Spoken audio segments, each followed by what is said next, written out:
सफलता का आशीर्वाद केवल उन्हें ही मिलता है जिन्होंने कभी संघर्ष के कदमों को स्पर्श किया हो। एक बार एक किसान भगवान से बहुत ही नाराज हो गया।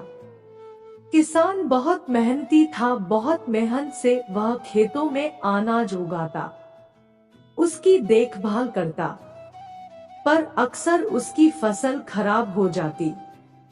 कभी सूखा पड़ जाता, कभी बाढ़ आ जाती, कभी तेज धूप, कभी आंधी, कोई न कोई कारण बन ही जाता कि उसकी फसल खराब हो जाती।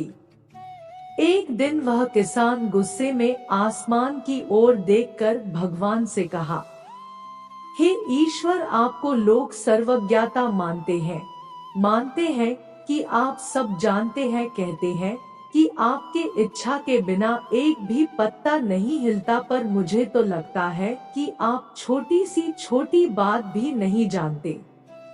आपको तो ये भी नहीं पता कि खेतीबाड़ी कैसे करते हैं। अगर आप जानते होते तो हर समय जो बाढ़, आंधी और तूफान आते हैं वो कभी नहीं आते।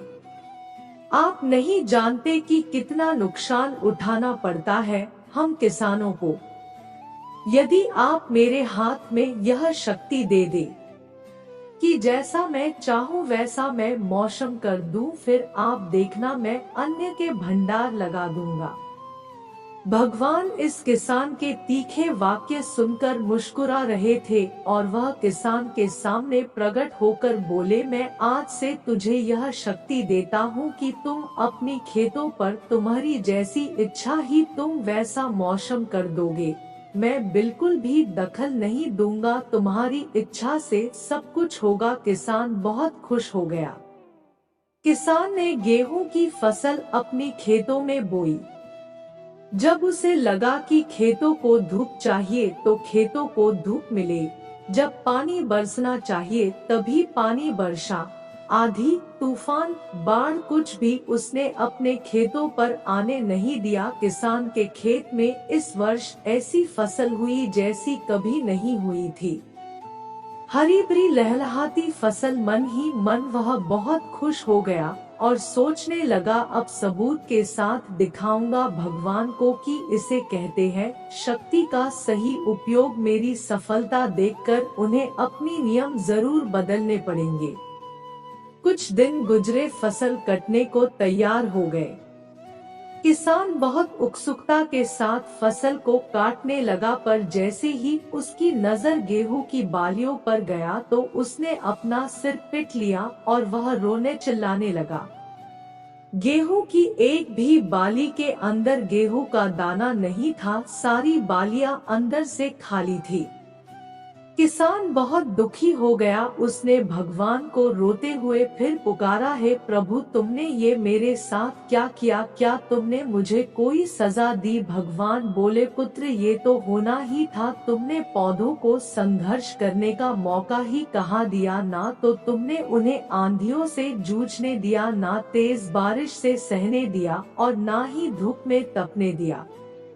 एक भी चुनौती का सामना तुमने उन्हें नहीं करने दिया, इसीलिए सारे पौधे अंदर से खोखले रह गए। जब आंधी, तूफान, तेज बारिश और धूप पड़ती है तभी ये पौधा अपने अस्तित्व को बचाने के लिए संघर्ष करते हैं और इसी संघर्ष से एक बल पैदा होता है जिसमें शक्ति होती है, ऊर्जा होती है। और यही ऊर्जा पूर्ति तेरे गेहूं के दानों की तरह जो नहीं फूटी, तूने उन्हें कठिन परिस्थितियों से गुजरने ही नहीं दिया जहां उनके अस्तित्व का जन्म होता।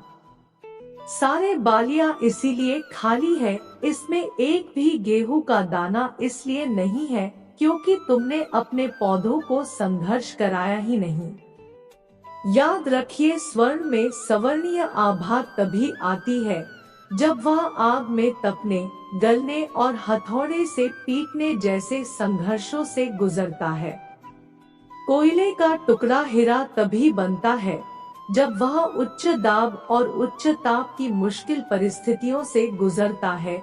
इसी तरह यदि हमारी जिंदगी में कोई संघर्ष ही ना हो, कोई चुनौती ही ना हो, तो हम भी गेहूं की बालियों की तरह खोखले रह जाएंगे, कोई अस्तित्व नहीं होगा हमारा। विपरीत परिस्थितियां, चुनौतियां, समस्याएं हमें और अधिक निखारती है। यदि जीवन में कठिन परिस्थितियां और चुनौतियां आए तो घबराना मत, बल्कि सामना करना, विश्वास करना कि आप और अधिक निखर जाओगे और अधिक मजबूत बन जाओगे। किसी ने कितना सही कहा है, जिंदगी जीना आसान नहीं होता, बिना संघर्ष कोई महान नहीं होता। जब तक ना पड़े हथौड़े की चोट, तब तक पत्थर भी भगवान नहीं होता।